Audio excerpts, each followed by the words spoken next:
തിരുവചന സന്ദേശങ്ങൾ ശ്രവിക്കുന്നതിനായി ഭാഗ്യവചനധാര ഇന്ന് തന്നെ സബ്സ്ക്രൈബ് ചെയ്യുക. ദൈവം നിങ്ങളെ അനുഗ്രഹിക്കട്ടെ. ത്രിയേക ദൈവത്തിൻ്റെ വലിയ തിരുനാമം വാഴ്ത്തപ്പെടുമാറാകട്ടെ. ഭാഗ്യവചനധാര ശ്രോതാക്കൾക്ക് എൻ്റെ സ്നേഹവന്ദനം. വാങ്ങിപ്പോയ സകല വിശ്വാസികൾക്കും വേണ്ടി പ്രാർത്ഥിക്കുകയും അവരുടെ പ്രാർത്ഥനാ സഹായങ്ങൾ തേടുകയും ചെയ്തിട്ടാണ് വലിയ നോമ്പിലേക്ക് നാം കടക്കുന്നത്. ജീവനുള്ളവരുടെയും മരിച്ചുപോയവരുടെയും കർത്താവ്, ജീവൻ്റെയും മരണത്തിൻ്റെയും നാഥൻ, സകല വിശ്വാസികളുടെയും പുനരുത്ഥാനത്തിനും അവരുടെ പ്രവൃത്തിക്ക് പ്രതിഫലത്തിനും കാരണക്കാരൻ. അങ്ങനെയുള്ള കർത്താവിനോടാണ് നാം അപേക്ഷിക്കുന്നത്. സത്യവിശ്വാസത്തോടും സന്മാർഗനിഷ്ഠയോടും കൂടെ ദൈവസന്നിധി പ്രാപിച്ചിരിക്കുന്ന ലോകാരംഭം മുതലുള്ള സകലരെയും മോക്ഷത്തിലെ ആനന്ദത്തിന് യോഗ്യരാക്കുവാൻ നാം അപേക്ഷിക്കുന്നു.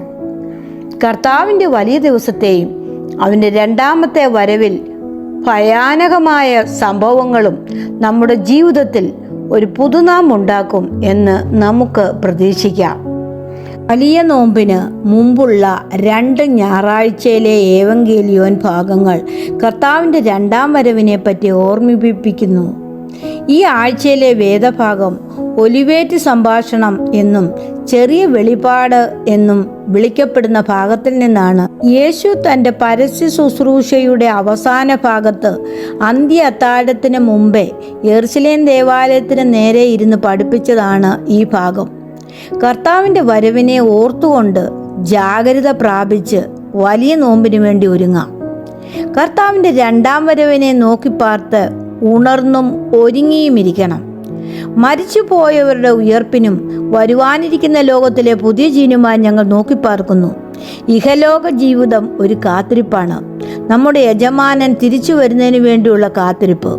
നാം ഉണർന്നും ഒരുങ്ങിയും കാത്തിരിക്കണം. യജമാനൻ എപ്പോൾ വരുമെന്ന് നിർണയിക്കാൻ ശ്രമിക്കാതെ, യജമാനൻ എപ്പോൾ വന്നാലും അവനെ സ്വീകരിക്കുവാൻ എപ്പോഴും കാത്തിരിക്കണം. നാം കിഴക്കോട്ട് നോക്കി പ്രാർത്ഥിക്കുന്നത് ഈ കാത്തിരിപ്പിനെ സൂചിപ്പിക്കുന്നു. ഉണർന്നിരിക്കുക, പാപത്തിൻ്റെ മന്ദതയിൽ നിന്ന് എഴുന്നേൽക്കുക, ആത്മാവിനെ ഉണർത്തി ജാഗ്രതയോടെ നിൽക്കുക, ഒരുങ്ങിയിരിക്കുക. ചെയ്ത ജോലിയെപ്പറ്റി യജമാനനെ ബോധിപ്പിക്കാൻ ഒരുങ്ങിയിരിക്കുക. 10 കന്യകമാരുടെ ഉപമ ഈ ഒരുക്കത്തെ ഓർമ്മിപ്പിക്കുന്നു. രണ്ടാം വരവിൻ്റെ ആകസ്മികത ഈ ഒരുക്കത്തിൻ്റെ ആവശ്യകതയെ ശക്തിപ്പെടുത്തുന്നു. കർത്താവിൻ്റെ വേലയിൽ ഉത്സുകരാകണം. യജമാനൻ തൻ്റെ ഭവനത്തിലെ ജോലി ദാസനെ ഏൽപ്പിച്ചിട്ടുണ്ട്. 2 രീതിയിലുള്ള ദാസന്മാരെ പറ്റി ഉപമയിൽ പറയുന്നു. വേല ചെയ്യുന്ന ഭാഗ്യവാനായ ദാസനും ഉത്തരവാദിത്വ ബോധമില്ലാതെ ദുഷ്ടദാസനും. ഏദൻ തോട്ടത്തിൽ വേല ചെയ്യുവാൻ ആദാമിനെ നിയോഗിച്ചു.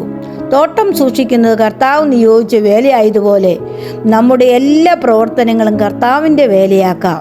കർത്താവിൻ്റെ രണ്ടാം വരവിനെ വിസ്മരിച്ചതുകൊണ്ടാണ് ദുഷ്ടദാസൻ തൻ്റെ ദൗത്യം പൂർത്തിയാക്കാഞ്ഞത്. നിങ്ങളുടെ പ്രയത്നം കർത്താവിൽ വ്യർത്ഥമല്ല എന്നും അറിഞ്ഞിരിക്കിയാൽ കർത്താവിൻ്റെ വേലയിൽ എപ്പോഴും വർദ്ധിച്ചു വരുന്നവരുമാകുവീൻ. 1 കൊരിന്ത്യർ 15:58.